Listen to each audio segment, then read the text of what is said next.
At 2:30 in the morning, I woke up, and my car was gone. Not stolen off the street, not broken into by a stranger.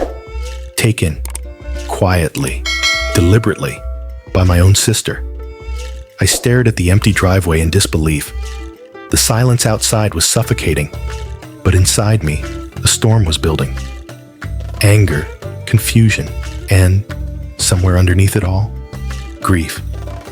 Not over a car, over a line I had drawn in the sand, and how she crossed it anyway. 32 days ago, I told her it was over.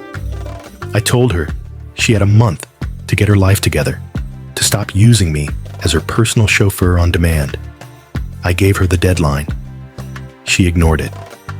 And now, standing in the cold, barefoot on the porch, at an hour where nothing good ever happens, I realized she had made a choice. And now, it was my turn.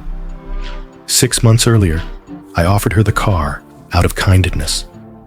She was struggling, and I thought I could help. Her own vehicle had broken down, badly. Not from bad luck, but from negligence. She'd ignored her mechanic's warnings and pushed that car until it wheezed its last breath. I didn't say it out loud, but I thought to myself, maybe this will teach her something. But instead of taking the lesson, she took my generosity.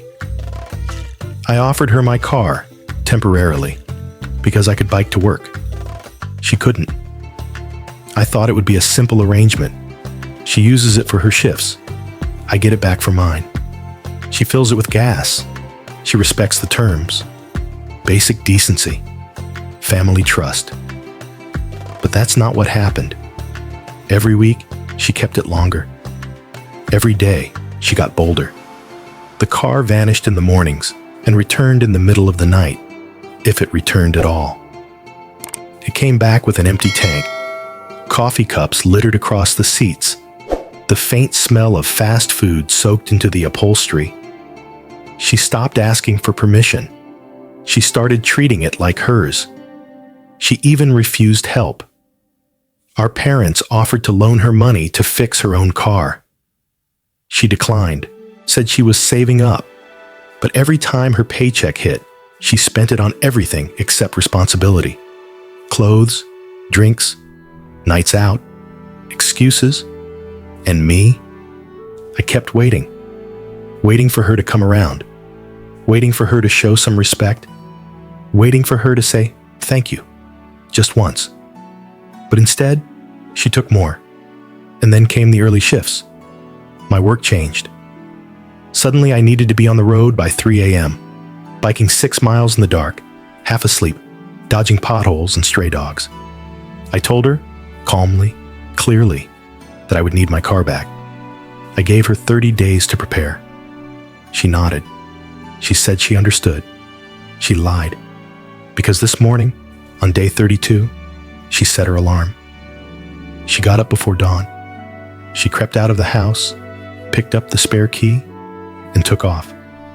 She didn't need the car. Not at that hour. She didn't have work. She didn't have anywhere she had to be. She just didn't want me to have it. And when I called her, groggy, heart racing, trying to stay calm, she hung up. Not a word.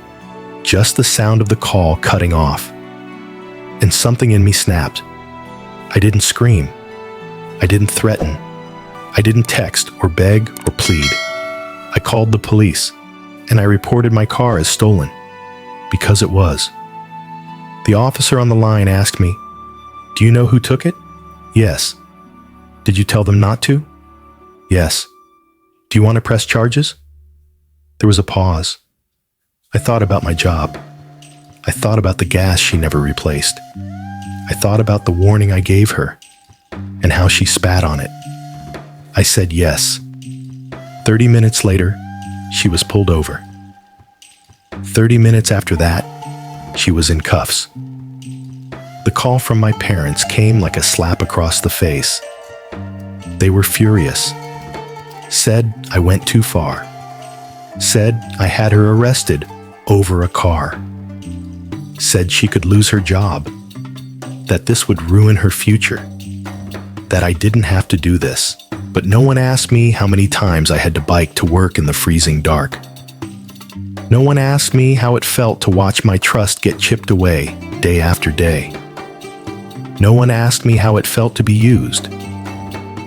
They just saw a daughter in jail, not a son push past his limit. My sister now faces charges. Unauthorized use of a vehicle, not grand theft, not a felony, but still a criminal record, a courtroom, a wake-up call. And maybe, just maybe, that's what she needed. Because kindness only works when it's respected.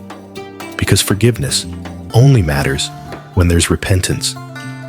Because family only means something when both people show up.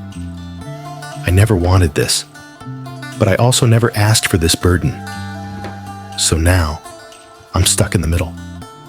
Between being the villain in their eyes and the only person in this story who actually set a boundary and stuck to it. And that brings us here, to this moment, to this question. So, am I the asshole? Let's be honest. This one hits deep, because this story isn't just about a car. It's about betrayal that hides behind a smile. It's about that moment when someone you love looks you in the eye and dares you to do something about it. It's about being pushed, slowly, silently, until you're standing on the edge, angry, exhausted, and finally, done. The truth is, boundaries only exist when they're enforced. And when the people closest to us abuse our grace, we have two choices: keep shrinking or take the risk and say enough. Reporting your sister may feel like burning a bridge, but what if that bridge was never built on respect to begin with? What if letting her walk all over you wasn't helping her, but enabling her? And what if the cost of keeping peace was losing yourself? To everyone watching this, I ask you, have you ever been the nice one until it hurt? Have you ever been told to forgive when what you needed was justice? Have you ever been made the villain for protecting your peace?